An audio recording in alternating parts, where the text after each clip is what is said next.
الشيخ مصطفى إسماعيل قارئ القصر الملكي وعبقرية التلاوة الذي استمعنا له واستمع له الملوك والزعماء.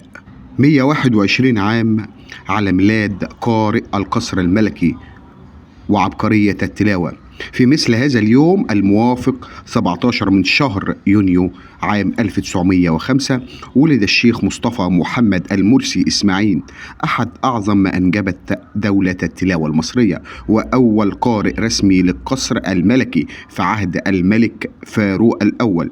ولد الشيخ الجليل يوم السبت الموافق 14 من شهر ربيع الآخر سنة 1323 من الهجرة، الموافق ميلاديا 17 من شهر يونيو عام 1905 بقرية ميت غزال مركز طنطا، آنذاك التابع حالي لمركز سناطيل بمحافظة الغربية.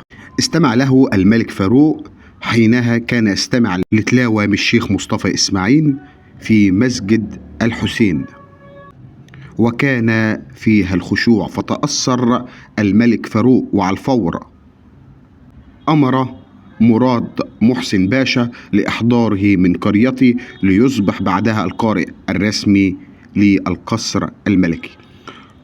ورحل الشيخ الجليل مصطفى إسماعيل عن دنيانا يوم الثلاثاء الموافق 26 ديسمبر عام 1978 الموافق 26 من شهر محرم 1399 هجريا بمدينة الإسكندرية. وشيوعت جنازته في مشهد مهيب من مسجد عمر مكرم بمدينة القاهرة يوم الخميس الموافق 28 ديسمبر بحضور علماء من الأزهر الشريف. رحم الله الشيخ مصطفى إسماعيل.